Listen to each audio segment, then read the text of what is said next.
আসসালামু আলাইকুম। বাংলাদেশের স্বাধীনতা দিবসে যে কুচকাওয়াজ হলো, সেখানে বিভিন্ন ধরনের অস্ত্রের প্রদর্শনী হলো। এটা নিয়ে হাস্যরসের সৃষ্টি হয়েছে সোশ্যাল মিডিয়াতে এবং প্রত্যেকটা জায়গা থেকে। হাস্যরসের পাশাপাশি এটা খুবই দুঃখজনক ঘটনা বাংলাদেশের জন্য।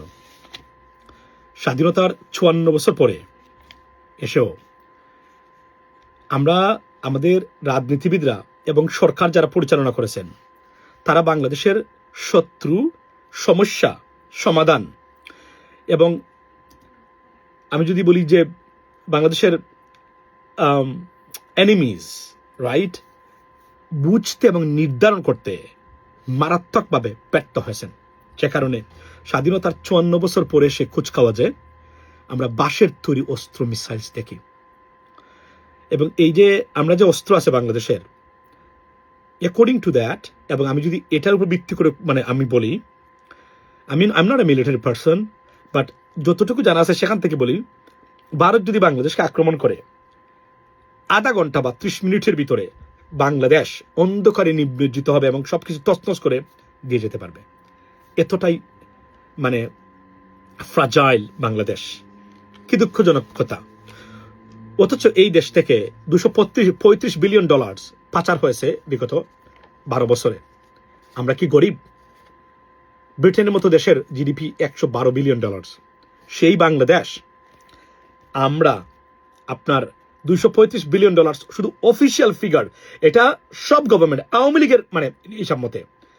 আমরা আমাদের এই করুণ দশা, আমাদের রাজনীতিবিদরা সত্যিকার অর্থে কি এই দেশ নিয়ে কখনো ভেবেছেন বলে মনে হয় আপনাদের?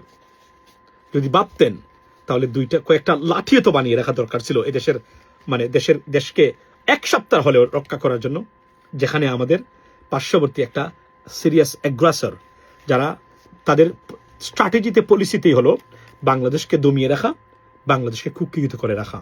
এর বাহিরের স্ট্র্যাটেজি নাই। এটা একটা নজিরবিহীন ঘটনা।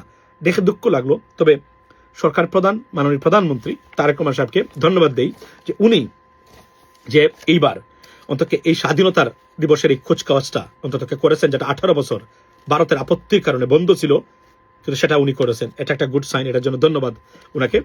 কিন্তু এই করুণ অবস্থা বা পরিণতি দেখে খুবই ব্যথিত হলাম এবং দেখলাম আমরা কতটা অরক্ষিত।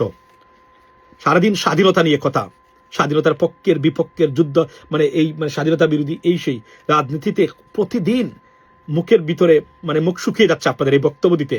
এবং ৫৪ বছর ধরে এই কথাই বলছেন। বিগত আমাদের যখন খোঁজ নিতে শুরু করেছি বাংলাদেশের রাজনীতি, প্রতিদিন শুনছি আমরা কারণে অকারণে আগুন লাগছে ভবনে, সেখানেও গিয়েও কেউ ৭১ সালে স্বাধীনতার পক্ষে ছিল, বিপক্ষে ছিল, সেই প্রসঙ্গ আনতে হয়। সেই দেশের স্বাধীনতা কতটা অরক্ষিত স্বাধীনতা দিবসের কুচকাওয়াজ থেকে আপনি যদি বুঝতে না পারেন, তাহলে আপনি অন্ধকারে আছেন এখন পর্যন্ত। Shame on everyone. Shame and really frustrating, and it is alarming. That's what it is. ভালো থাকবেন। আসসালামু আলাইকুম।